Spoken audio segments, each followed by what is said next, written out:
Dengan jantung yang berpacu cepat, Mia menyambut sang suami sembari tersenyum manis. Ia mencium tangan suaminya lalu mengambil alih tas kerja Romi. "Kau senang kan aku datang cepat?" tanya Romi berjalan menuju kamar diikuti Mia di sampingnya yang tengah mengimbangi langkah besar Romi. "Iya, Tuan. Saya sangat senang." Mana mungkin ia senang sedangkan ia sedang dihadapi dengan kengerian yang akan terjadi sebentar lagi. "Aku ingin mandi." Mia langsung meletakkan tas kerja suaminya di sofa lalu beranjak ke kamar mandi untuk menyiapkan air. Sesekali ia berbalik, takut suaminya sudah ada di belakangnya dan melakukan hal yang mesum. Ini kan mau maghrib. Rasanya sangat tak beradab berhubungan saat maghrib. Setelah semuanya siap, Mia keluar dari kamar mandi.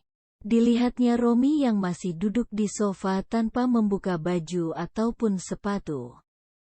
"Apa Anda ingin mandi sekarang?" tanya Mia ragu. Kalau benar suaminya ingin mandi, kenapa tidak membuka baju dan juga sepatu? "Apa kau kira aku akan mandi dengan sepatu dan jas?" tanya Romi menatap tajam Mia. Yang ditatap pun mengerti dan membantu membukakan jas suaminya lalu beralih pada sepatu laki-laki itu. "Bilang dong kalau mau dilayani," jerit Mia dalam hati. "Apa kau sudah memikirkan kesalahanmu?" tanya Romi membuat tubuh Mia menegang. Belum, Tuan. Pikirkan selagi aku mandi atau kita akan mandi untuk kedua kalinya," ancam Romi lalu beranjak ke kamar mandi meninggalkan Mia yang ternganga lebar. Di dalam kamar mandi, Romi berendam sembari menutup matanya. Kehidupannya banyak berubah belakangan ini semenjak ia menikah lagi. Biasanya, 1 jam jauh dari Yola ia akan merindukan istrinya itu. Tapi, sekarang bahkan ia tak ingin memikirkan Yola. Apa cintanya benar-benar sudah hilang dengan begitu cepat? Atau ia hanya sekedar bosan saja? Setelah selesai mandi, Romi keluar dari kamar mandi.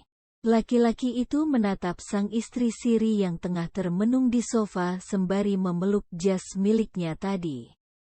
Sudut bibir Romi naik. Laki-laki itu pun berjalan mendekat. Ia sangat suka wajah ketakutan istri sirinya itu. "Kap, apa kau sudah menemukan kesalahanmu?" tanya Romi setelah mengecup bibir Mia. Laki-laki itu berdiri di depan Mia dengan hanya menggunakan handuk sebatas pinggang saja. Saya tidak menemukannya, Tuan. Saya hanya pergi menarik uang dan ke rumah sakit melihat kakak saya," jawab Mia menunduk takut. "Bukankah kau harus dihukum sekarang?"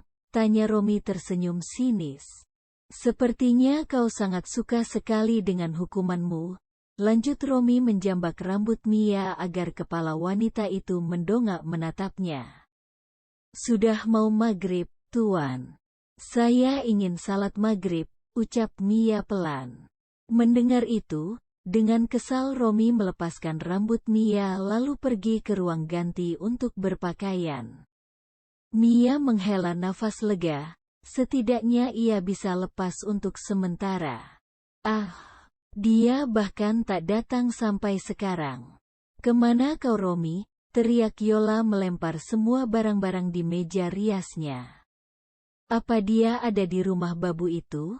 Aku harus menyelidikinya. Jika dia benar di rumah babu itu siang dan malam, maka aku akan memberikan perhitungan pada babu tak tahu diri itu," ucap Yola tersenyum licik. Ia pun mengambil ponselnya lalu menghubungi seseorang. Setelah telepon tersambung, Yola langsung berbicara dengan nada lembut. Sikapnya berubah 180 derajat dari yang tadi.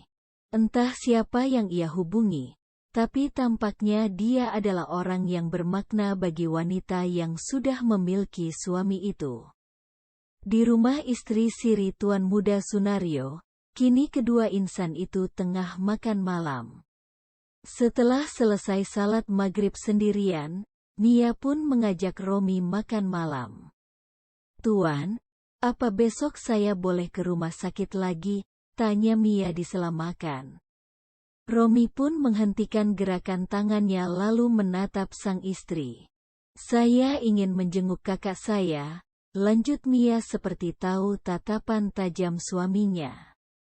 "Aku memberikan peraturan baru.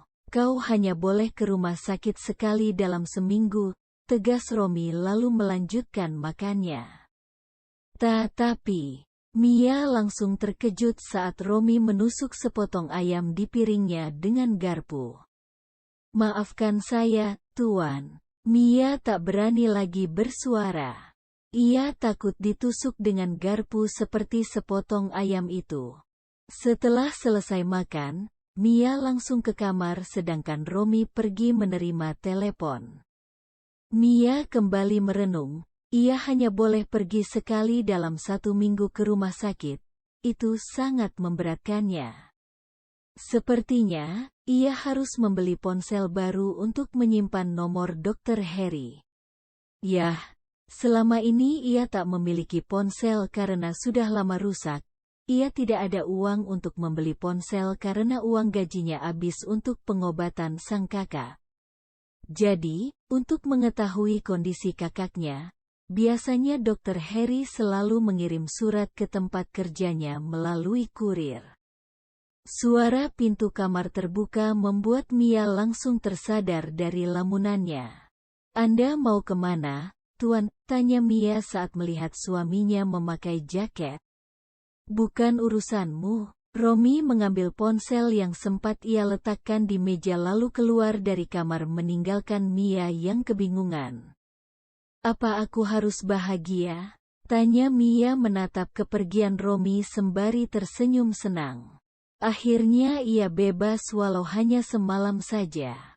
"Yeay, bebas." Mia melompat-lompat riang di atas ranjang. Ia benar-benar senang karena libur dari kegiatan berkeringat. "Ceklek, Mia berteriak kaget saat Romi membuka pintu dan ia tengah berdiri di atas kasur. "Kau sangat senang ya?" ucap Romi dingin dengan sebuah kotak di tangannya. Mia pun turun dari tempat tidur dan berdiri menunduk. "Kau senang aku keluar dan meninggalkanmu ya?" Tubuh Mia menegang saat Romi mendekat. Saya. Tapi sayang kesenanganmu sudah berakhir. Aku hanya pergi mengambil paket di dekat tangga tadi," potong Romi tersenyum sinis. Mengambil paket tapi pakai jaket, benar-benar menjebak, pikir Mia. "Aku tak mungkin lupa dengan hukumanmu, istriku," ucap Romi menekan kata istriku, membuat tubuh Mia merinding. "Ambil ini." Mia menerima kotak yang diberikan Romi padanya. "Kotak apa itu? Apa kotak itu berbahaya atau pengganti hukumannya?" "Ini apa, Tuan?" tanya Mia takut-takut. "Ular," jawab Romi dengan raut wajah serius. Mia pun gemetar, ingin melempar tapi takut saat melihat tatapan suaminya. "Buka," titah Romi. Mia yang gemetaran benar-benar ingin menolak, tapi takut. Ia pun perlahan membuka kotak yang berbalutkan kertas hitam. "Handphone?" gumam Mia saat melihat kotak yang sudah bersih dari kertas hitam. "Anda membelikan saya handphone, Tuan?" tanya Mia senang saat melihat bahwa isinya benar-benar sebuah handphone. Di situ sudah ada nomorku dan juga Karyo serta Bibi Eni. "Jika ada sesuatu, hubungi salah satunya," jelas Romi berbaring di ranjang dengan tangan di belakang kepala. "Terima kasih, Tuan." Mia benar-benar senang. "Kau harus membayarnya dengan memuaskanku," ucap Romi membuat senyuman Mia menghilang. "Tenangkan ular kasur ini yang sedari tadi bergerak," titah Romu dengan etengnya. Mia pun ikut menatap ke arah tatapan suaminya. "Ular kasur?"